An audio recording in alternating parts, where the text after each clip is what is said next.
Glad to have you join us now. Venture capitalists are reckoning with their worst quarter in almost a decade as economic uncertainty and lackluster returns have prompted investors to hold back following the startup funding boom in 2021. Global funding to startups fell by 23% in the second quarter from the first quarter 2022 to $108.5 billion, according to a recent report from CB Insight. By early 2022, so many companies were raising funds at valuations of $1 billion or more, which meant that a new unicorn was minted about twice a day. In the second quarter, however, the number of new companies dropped by 43% to 85. The number of deals fell 15% globally, a decline that corresponds with a sharp drop in the number of investor exits, which fell 16% in the quarter. All right, for further analysis, Mr. Femi Olukotun is the CEO, Brook Heritage Capital Limited. He joins us virtually. Thank you. We appreciate your time for joining us again. Thank you for having me. Good morning. Good morning to you.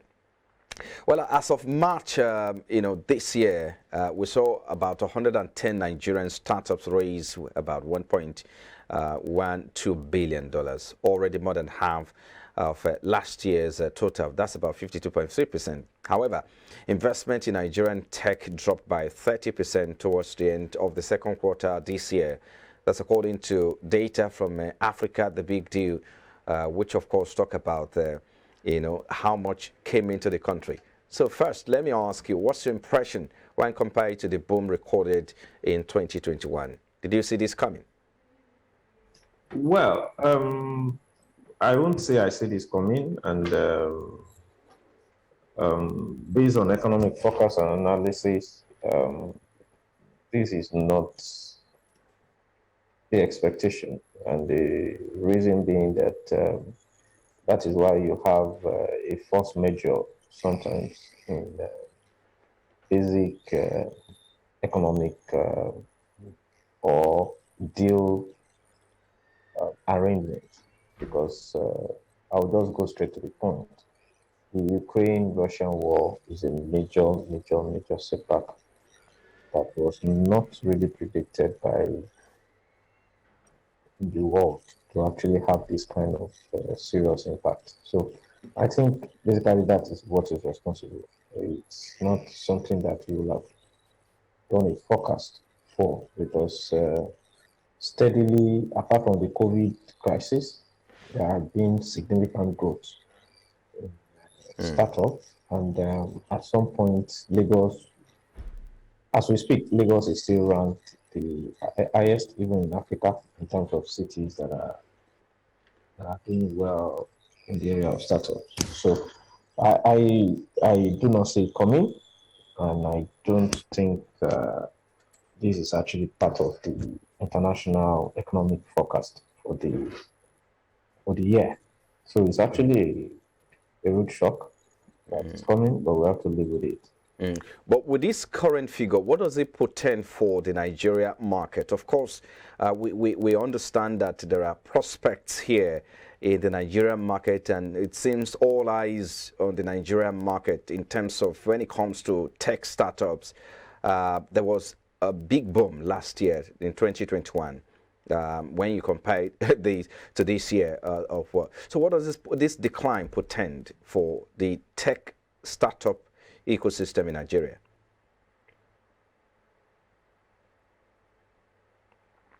Hello, Mr. Olukotun. I don't know if you can hear me, but I was asking, yes, I understand that this, of course, wasn't expected, given the fact that Nigeria seems to be the bride of Africa when it comes to attracting investment in the tech ecosystem. But then I was asking you what this decline portend for the Nigerian market as well. It is a serious it's a setback, and what is still saying in the immediate is that startups have to look inward to actually close the gap, because there will definitely be a vacuum, just like you have actually set out in in your lead report analysis about the report that is saying that we have a 23% drop and a 43% in, I think, the interest life or something. Unicorns dropping by 43% to 85 from such a large number that was coming immediately after the COVID pandemic. Right. So it's a serious issue. We have to pay attention to it, and don't also forget that this is the area that actually catch the interest of the huge demographic of youthful population of Nigeria. So it is an issue we need to pay attention to. But then, apart from the issue of the global uncertainty that that report highlighted, which of course it's that was highlighted on a global scale. But for Nigeria, if you bring that home in Nigeria, and so what are some of the issues or things or factors you think were responsible for the decline? Yes, because it is foreign determined, really, and the Nigerian economy is also not running in isolation. So everybody reacts to global shocks, but your intra-economic issues will now determine how each and everyone reacts. So I think in the Nigerian context, we are kind of people that survive, irrespective of what it is. But basically,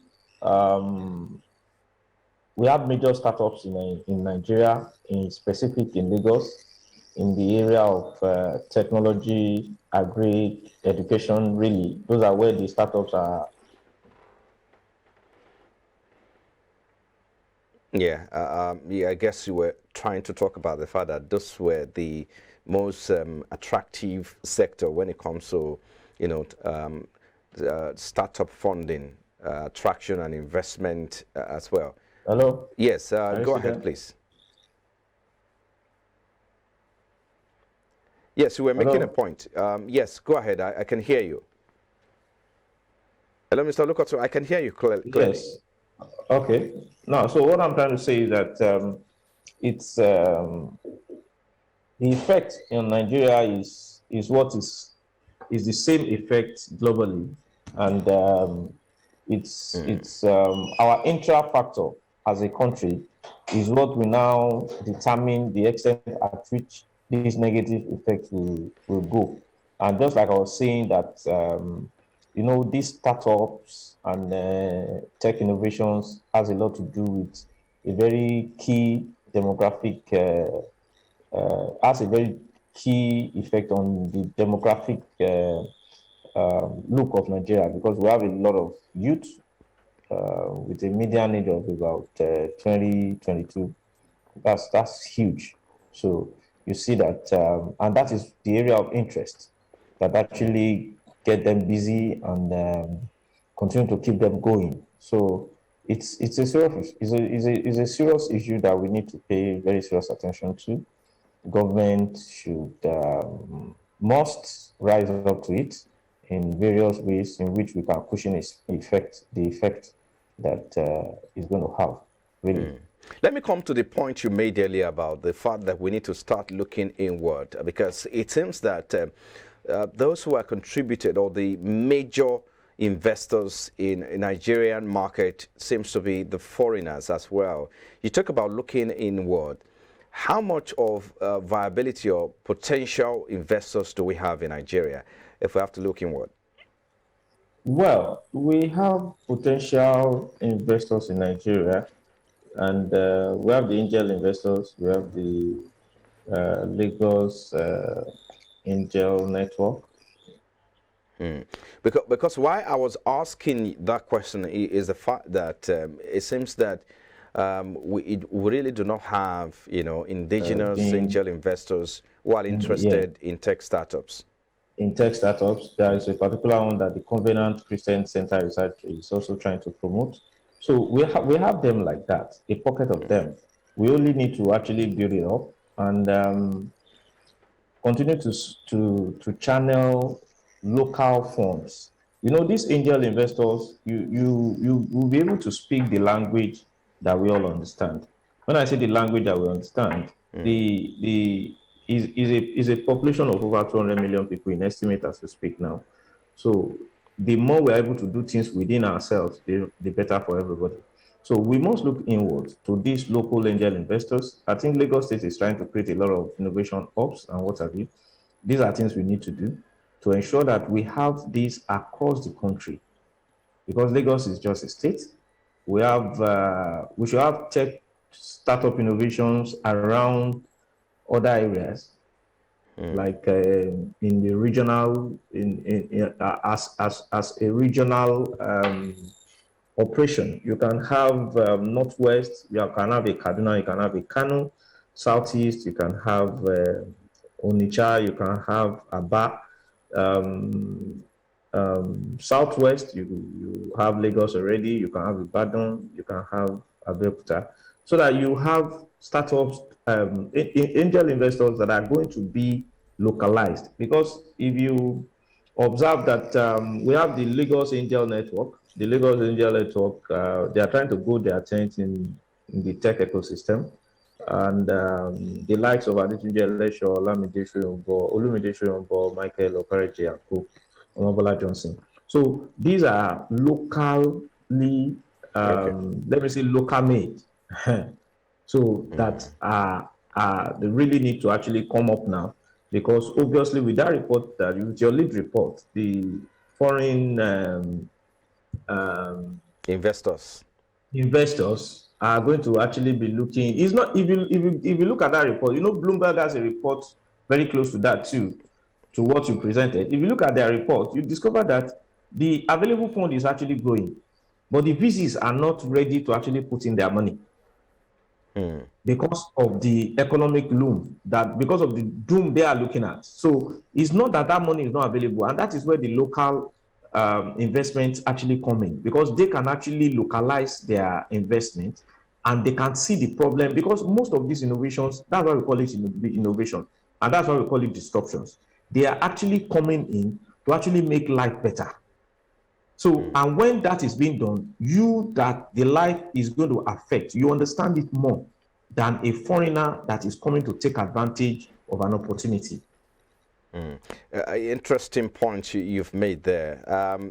I want us to take a break now, but when we come back, I want to take you back to the point you made earlier. We need to look at west, we need to look at north as well. Maybe in Kaduna, you also mentioned, in the east, Onitsha. But then again, we understand that the market is concentrated in Lagos. Since nobody is looking outside Lagos, what are the advantages or disadvantages of these? We'll come back to that, or prospect, or if you look, or if you prefer, potential market in some of these areas that you mentioned. But we'll take a moment. Please stay with us. This is still Business Breakfast. Please stay with us.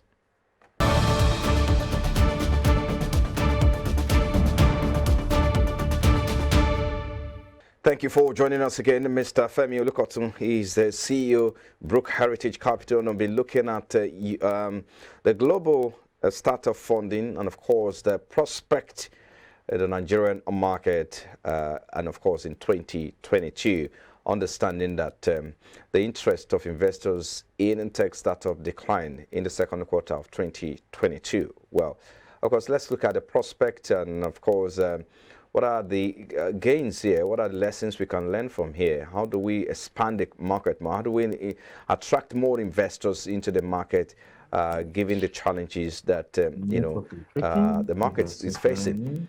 Mr. Femi Olukotun, thank you for your time. Yes. I need you to continue on that thought. Yes, you were going to. Okay. Can you hear me? Yes, but you're back now. Yes. So I think we need to start from where you talked about the fact that we need to look at other regions as well. How possible, how viable are these, regions, other regions? Because if you look at it, the concentration of tech startups in Nigeria is in Lagos, and the Lagos seems to be the big winner here. Well, there is need for us to look inwards, and we must be very, very deliberate about it. and especially the subnational heads. When I say subnational, I mean state governors, local government chairmen, and the likes. The first thing that attracts anybody to a state or a location is the prospect that that location has or brings. For example, you, why do you come to Lagos? You come to Lagos because you have, if you come in there, you can always find something to do. So, and you can always find something to do if there is an enabling environment. You must create an enabling environment. We must have a hub. As a country, it is time to actually go regional and have a hub in all the regions. Kaduna, Kano must be able to serve the 7 northwestern states. Maiduguri, Bauchi must be able to serve the northeastern states. Plateau, Kogi must be able to serve the north central states. Haba, Onitsha, Nnewi must be able to serve the southeastern states. Just the way Oyo, Ogun, Ondo must be able to serve the southwestern states. You know, I'm deliberately taking Lagos out now because Lagos is almost like a country. But be that as it may, we discover, I vividly, I think during the last regime in Lagos State, survey was done, carried out, and it was discovered that an average of 80 people land in Lagos every hour. That is very huge. That is why you have a lot of infrastructural issues in Lagos. The population is too huge for the available infrastructure. So, and it is because everybody has to come to Lagos. Okay. Well, let me also come in here. Maybe when we look at other sectors of the economy, perhaps we'll be able to maybe discourage or maybe attract investment in some of these regions that you talked about. Should that be a concern as well? Looking at the fact that it seems the majority of investment goes into tech startups. So when do you think we can talk about, bring conversations around other sectors? You look at agri sector, you also look at education sector, but perhaps tech startup is a real winner here. Yes, you see, in that aspect, I think this government in the last few years is actually doing something in the area of connecting the states via rail. That's the first thing. For example, now, I don't know. Hello, Mr. Lukotun. Well, I guess I would like you to wrap up with this in maybe in the next 30 seconds. Probably we don't have much time to talk more, but let's wrap it up now. We should generally be looking at other areas of startups, especially in the area of logistics and what have you, that can interconnect the already stable economic viable states with other states that are coming up. For example, in Taraba, you have a lot you can do in the area of agriculture in Taraba, in Gombe. So but there must be a way to channel whatever you are able to actually convert in there into a port. And where do you have the port? Now, at the moment, you have it in Lagos. So we must have that connection, the on a port, dredging, and what have you. All those things have to come together to ensure that we evenly distribute this development. And we can have a lot of Lagos within Nigeria.